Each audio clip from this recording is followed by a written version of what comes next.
And Amsterdam is one of those cities where the things that happen there, you feel like it should only exist in a storybook, you know? Like, you shouldn't be able to just go there. Like, you should have to take a special plane that only appears on the full moon at midnight, right? When the light hits the gloom on the gray.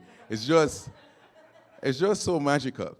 So when we went there, the first thing we wanted to do was, of course, check out the red light district, right?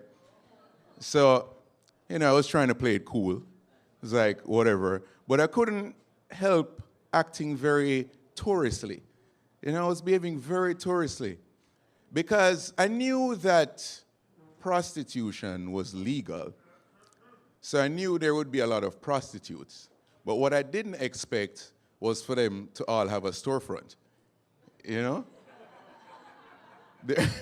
There were titties in every window. It was like, this brings a whole new meaning to the word strip mall. It was, it was ridiculous. So anyway, after about 30 minutes of window shopping, we're like, all right. This is Amsterdam. There are a lot of other legal things here. Let's go peruse some of them, like marijuana. So finding it was not as intuitive as you would think, right? First places we decided to check was a drugstore. Now, when I say drugstore, I don't mean a pharmacy. I mean store full of drugs. But there was no weed, so I'm like, starting to second guess myself, like, is weed actually legal here? So I pulled out my Amsterdam brochure and was like, all right, drugs, prostitution, weed. All right, so there's weed. Where is it? For those of you who haven't been to Amsterdam, I'm going to save you some time. They sell the weed in coffee shops. And in these coffee shops, they also sell no coffee. There's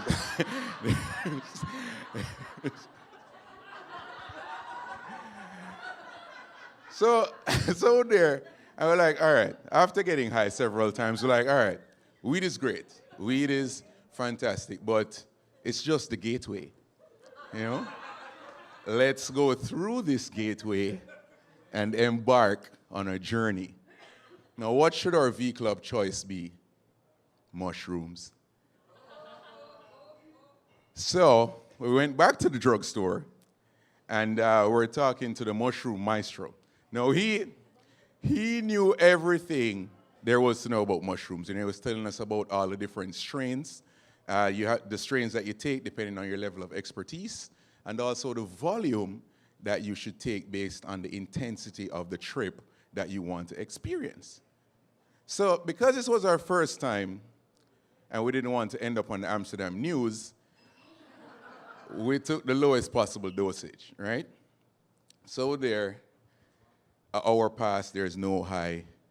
3 hour pass, nothing happening. 4 hours, still nothing. So I'm like, all right, let's wrap this up, go home. We were clearly too cautious.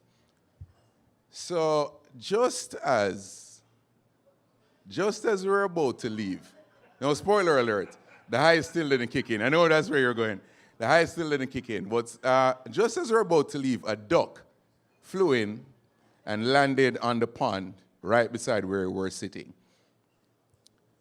So I'm like, all right, hold on. Let's not leave yet. This duck looks like it's onto something. No, no, as I said, I wasn't high, right? Wasn't high. But I never paid this much attention to a duck before.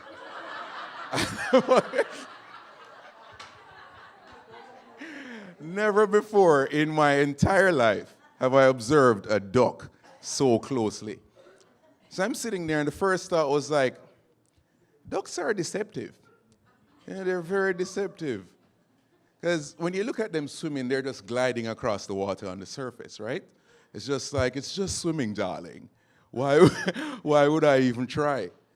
But then when you look below the surface, they're just like paddling, oh my God, we're going to die. So that was the first thought. The second thought, I was just like, wow, this duck is a duck. You know? This duck is a duck. Like, that's all it was. It was just a duck. It wasn't looking at all its other duck friends like, you know, you guys caught 20 fish, I only caught one. Wow, I must be the worst duck ever. You know, it wasn't doing that. It was just swimming over here. I'm gonna swim over here. That's what I do because I'm a duck, right? It wasn't trying to improve itself, be watching YouTube, you know, watching Duck Tony Robbins trying to be its best duck. It was just there doing whatever its duck's instinct telling to do. And I'm like, that's interesting because what if life was like that for us, you know? Where we could just take it day by day. You know, we live in this society that places a premium on achievement. You know, it's all about the next thing that you're going to achieve. And achievement, I think, there's nothing wrong inherently with wanting to achieve something. But the challenge comes when you think that you should be achieving something. And there's an interesting distinction to be made there, right? Because should brings entitlement into the picture, right? And entitlement causes grief, and you're feeling guilty that you haven't achieved the thing that you're supposed to achieve, feeling anger, you feel resentment, right? Now, what if when this duck landed on the pond, it was like, should have found a bigger pond.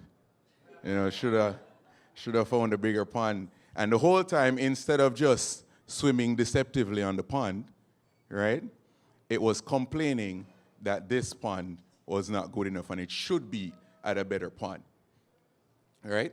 So and I took that, again, wasn't high, right? Again, it wasn't high. Well, all of this was going through my mind while I'm watching the duck. And my friend was like, what is going on?